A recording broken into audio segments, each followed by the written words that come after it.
to say a few words about two research projects I've had with Jean-Noël Kapferer and Jean-Louis Chandon. Both of them are about the same topic, which is the minimum price of luxury. So let me explain why this problem is important. Luxury is a very important sector. Everybody knows about luxury. In fact, if you think about the word itself, in almost all languages in the world, in almost all countries, the word designating it is luxury, which comes from Latin. So luxus was a Latin word used by Cicero and Virgil more than 2,000 years ago. And it's still being used worldwide by almost everybody. And when you ask people what they think about luxury, they may have different opinions, but everybody knows what luxury is. At least they believe they know what luxury is, because when you begin to discuss, you realize that very often a same product or same service appears as a luxury product for some persons and not for others. If you take concrete examples, if you think of hotels, there are luxury hotels and there are hotels that are not luxury, but where is the limit between the two? It's not obvious. If you think of a watch,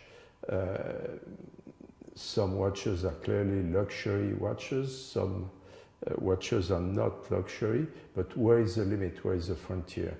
It's a difficult question to answer, and people are very often tempted to ask an expert, a guru, an executive from a luxury company to tell them where the limit is. But in fact, the approach we had was rather to ask consumers about it.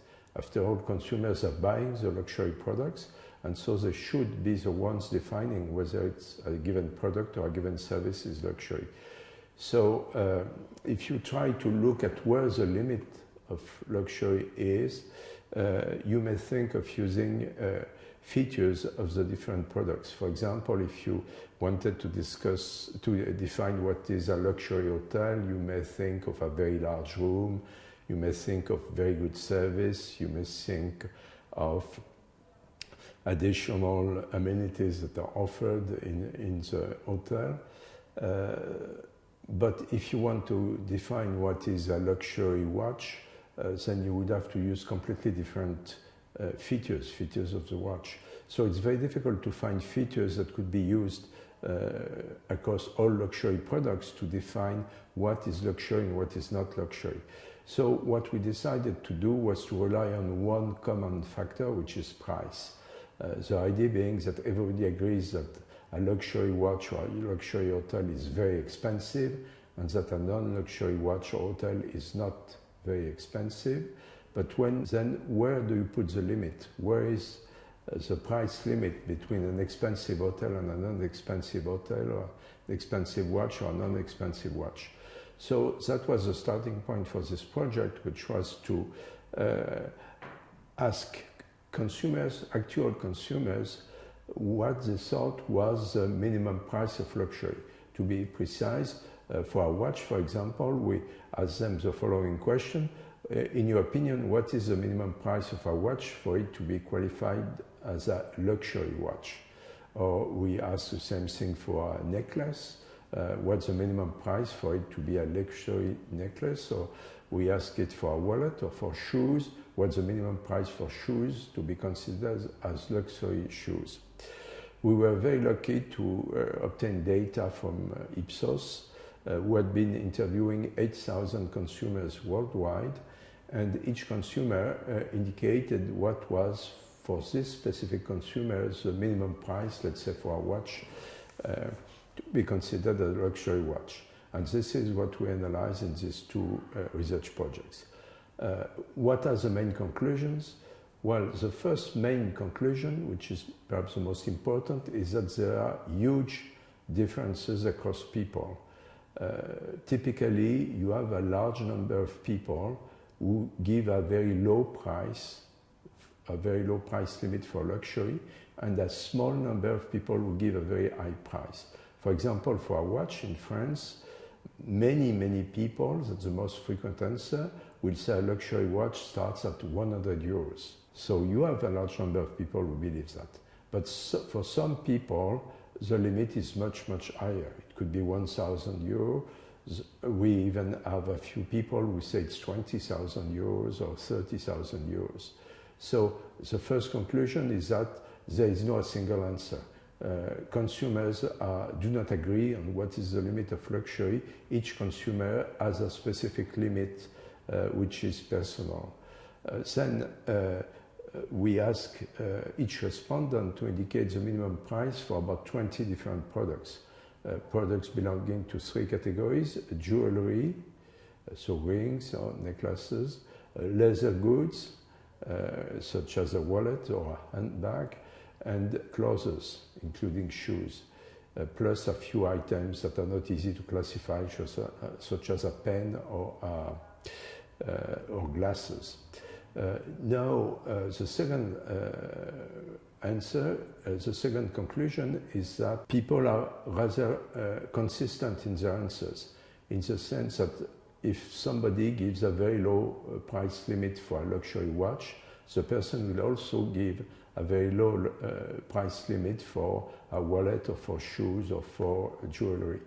And on the other way around, if somebody gives a very high price for a luxury watch, the person will also give a very high price for a luxury wallet or a luxury pair of shoes or luxury glasses. So people are consistent, which says that these big differences across people are not random. It's just that some people, many people think that luxury begins at a very low level, and a few people think that luxury starts at a very high level.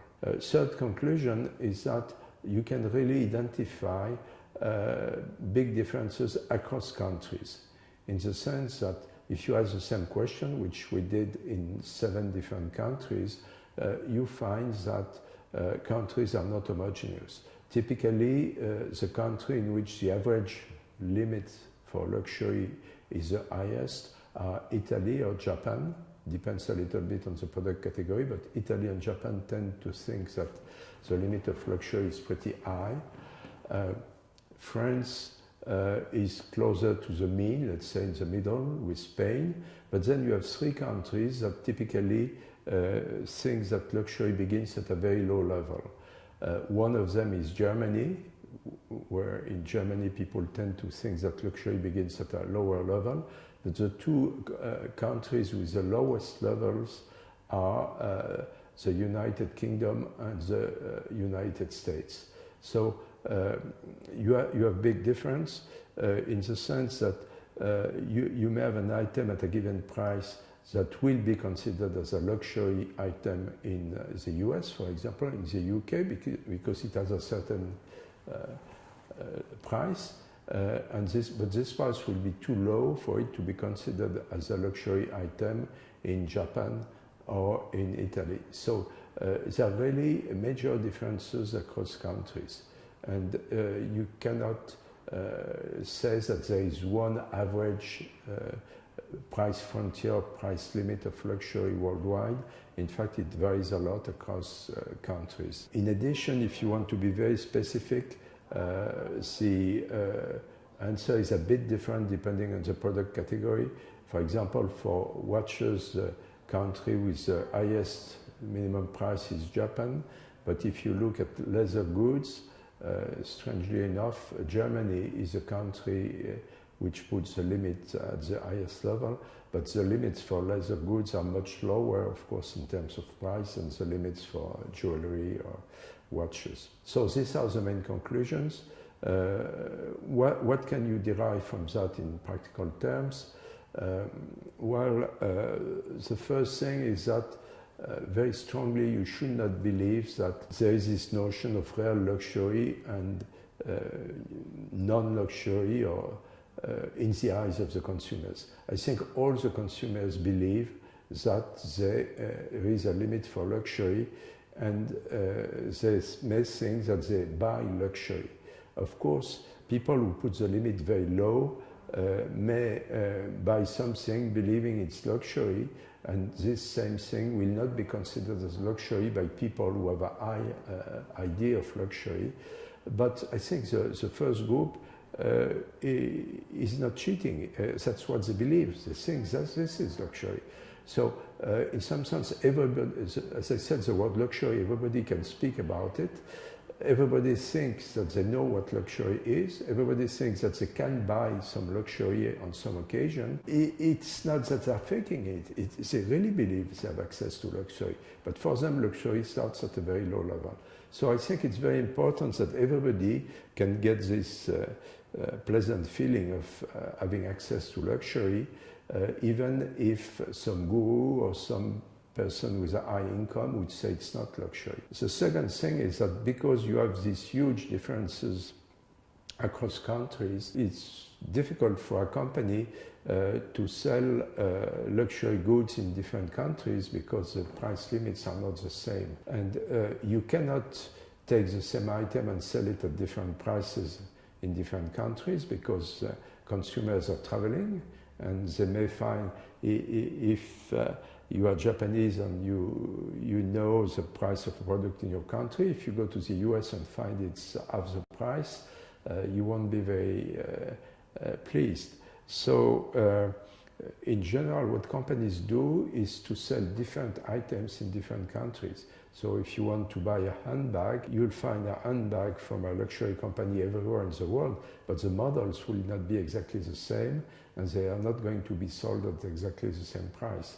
So you can adapt to a country where the price is relatively lower by selling handbags at a lower price, but this should not be the same handbags that are sold at a high price somewhere else. So these are the main conclusions from our two pieces of research. So again, one of them was with Jean-Noël Kapferer, and it appeared in Journal of Business Research at the beginning of 2016. And the other is with Jean-Louis Chandon, and we are still in the process of working on it.